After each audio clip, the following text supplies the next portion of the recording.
It was no surprise to see some big names come out to criticise the Liberal Party, and more specifically Peter Dutton today, for their opposition on the voice. I have to say there's something for everyone to rail about in the Liberal Party's voice position.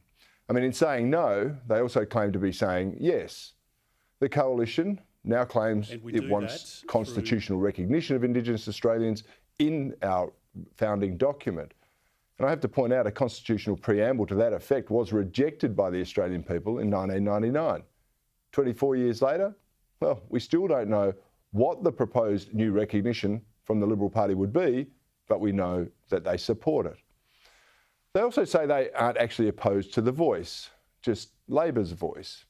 In fact, the Liberals want more than one voice for Aboriginal people, but they don't want them to be a national one. They want them to be regional and local rather than across the country.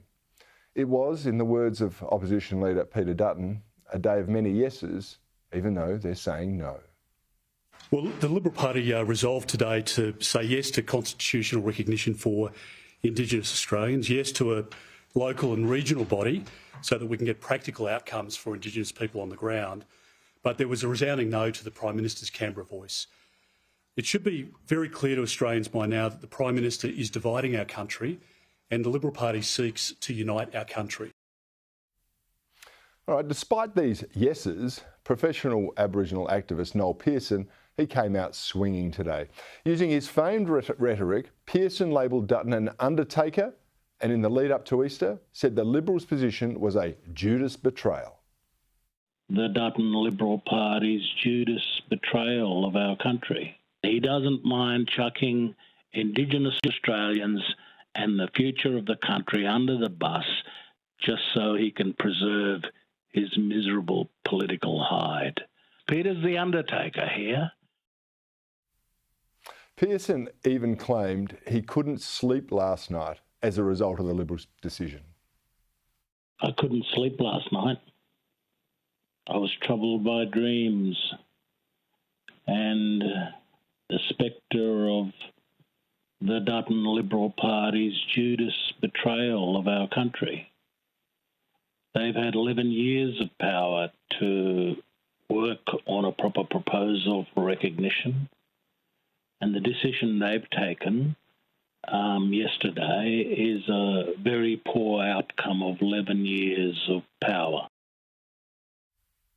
It may be that Noel Pearson is quite genuine in his anguish, but I've got to tell you, I have heard this sort of emotive loquacity from him many times before.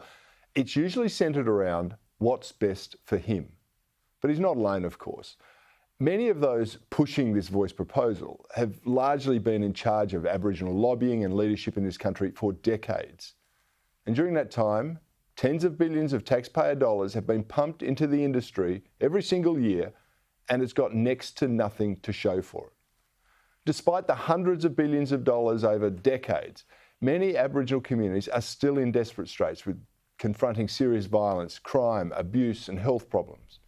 We've seen towns like Alice Springs plagued with these problems most recently, and others like Wadeye have been virtually lawless at times. I mean, it was just last year.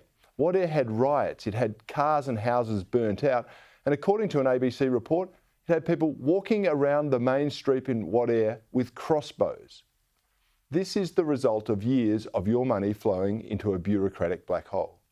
Now, I don't know where all that money's been spent, and I suspect that most politicians simply don't want to know. They're likely frightened of what they'll find if they dig too deep into where this cash has gone. However, it's little wonder that some of those who have been charged with dispensing this cash or been entrusted with its use, now they want to permanently entrench their power in the Constitution. And that way they can have a finger in every legislative pie via government access and legal redress. And so while I believe that Pearson's criticism of the Liberals' position is based on self-interest, there are plenty of other reasons that we should be critical of the opposition's stance, and particularly from those of us who actually oppose the voice. But please don't get me wrong. I'm pleased that Peter Dutton has said no to the voice and he will campaign against Labor's proposal. But what I don't get is the mealy-mouthed mitigation of why they don't like one voice, but they like many others. But let me deal with the constitutional issue first. What is being proposed in this referendum is flat out racist. It will divide Australians by race, and it will entrench an Aboriginal House of Lords in our country. It is a step on the road to apartheid, where benefits and rights are recorded on the basis of race or skin colour. And I believe the Coalition should have fired that shot right into the heart of this debate when they made this decision. Instead, they now say they want recognition in the Constitution, but can't say what it should be. I mean, this is just muddying the waters. And then they say they want a voice, but just a different one to Labor. Again, it's merely mouth nonsense that tacitly endorses entrenching racism into our body politic. Every politician, every lobby group, and every single one of us can be a voice for Indigenous Australians. Just like we can be, and they can be, a voice for the rest of us. It doesn't take a particular ancestry or skin colour to speak up for what's right. And of course, because it's a broad bunch of people, there will be different approaches to how we deal with problems. But that will be the case in any diverse group. Why should only one group, selected on the basis of genetics, have their voice hold sway?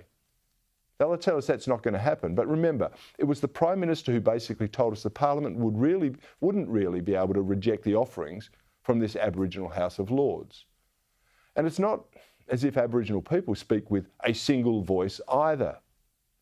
I find it odd that the voices of people like Warren Mundine and Jacinta Price are largely ignored in this debate, not because they're Aboriginal, of course, but because they don't seek to perpetuate ancient grievances and foster further rent-seeking.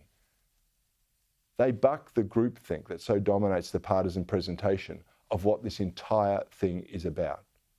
It's not about reconciliation or better outcomes for Aboriginal people. Like most everything else that government proposes, it's about entrenching power and influence in the hands of a relative few. In this instance, those few are chosen on the basis of their ancestry. Well, that's not democracy. It's not fair or just. It's not unifying. It's divisive and racist and anathema to our universal values. I cannot believe the Liberal Party didn't make that abundantly clear when stating why their no contains so many yeses.